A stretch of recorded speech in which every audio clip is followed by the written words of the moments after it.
पुरी जिलास्तरीय अभियोग शुणाणी सोमवार कृष्णप्रसाद ब्लॉक सम्मेलन गृह अनुष्ठित होता। जिलापाल दिव्यरंजन परिडा एथिरे अध्यक्षता करथिले। एथिरे मोट 77 गोटी अभियोग मिलिथिला।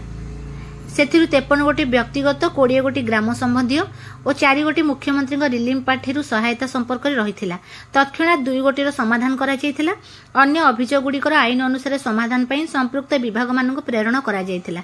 एही शुणाणीर अतिरिक्त जिलापाल प्रशासन शरद चंद्र बेहेरा, जिला परिषदर मुख्य उन्नयन अधिकारी प्रियरंजन पृष्टि, अतिरिक्त एसपी सौम्यरंजन मल्लिक, कृष्णप्रसाद बीडीओ अमिय कुमार पंडा, भारप्राप्त तहसीलदार विकास सेठी, भारप्राप्त अभियोग शुणाणी अधिकारी पंचानन परिजा और अन्य जिलास्तरीय अधिकारी माने जोग देइथिले।